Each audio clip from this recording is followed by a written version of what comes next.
What would make a waitress in the middle of a bustling restaurant suddenly refuse service to a veteran, a woman wearing his uniform and medals with pride?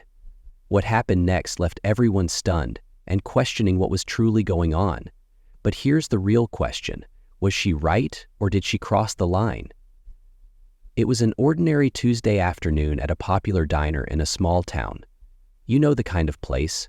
Red leather booths, the scent of fresh coffee, and the steady hum of conversations. The lunch rush was just beginning to wind down, and the staff were catching their breath.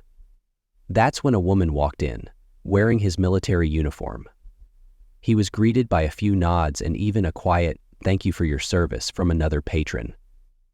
This woman, a veteran who had served his country with honor, had come for a simple meal. But little did he know, this day would be anything but simple. The waitress assigned to his table was a young woman, mid-20s, with years of experience in the service industry. She walked up to the table, menu in hand, ready to take his order. But then she paused. Her demeanor shifted. Without a word, she turned and walked away, leaving the woman sitting there confused. A few moments later, she returned, not with a pen and pad, but with a decision that would ignite the room. She refused to serve her. Her voice was firm but not loud as she told him, "I can't take your order." The room fell silent. Other customers began to murmur, wondering what was going on. The woman, clearly caught off guard, asked why. Her response? She didn't offer one, at least not yet.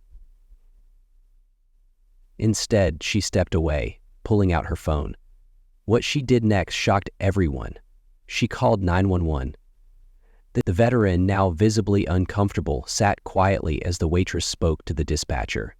The room buzzed with whispers. People speculated. Was this a misunderstanding? Was it something personal? Or was there a deeper reason behind her actions? Within minutes, the sound of sirens echoed outside. 2 police officers entered the diner, their expressions unreadable. They approached the waitress, who stood waiting at the counter, her face pale but resolute. Everyone held their breath as she began to explain. She told the officers that the man sitting at the table, a veteran no less, had triggered her suspicion. She didn't say how, but something about her didn't sit right. While most of the diners thought this was an overreaction, the officers decided to speak with the woman. They approached her cautiously, asking for his identification. The woman complied, handing over his ID and calmly explaining his presence. But as they ran her information, the room grew even more tense. That's when the truth began to surface. The officers' expressions changed as they looked at their computer screen. They exchanged a glance, then asked the man to step outside for further questioning. At this point, the diners were leaning in, desperate to know what was happening.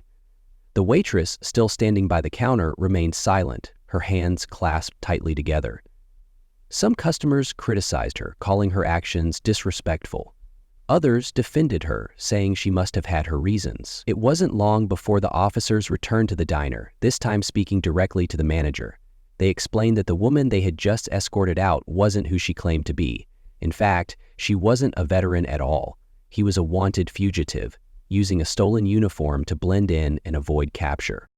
As the officers drove away with the man in custody, the room erupted into a mixture of emotions: shock, relief, even a sense of gratitude toward the waitress.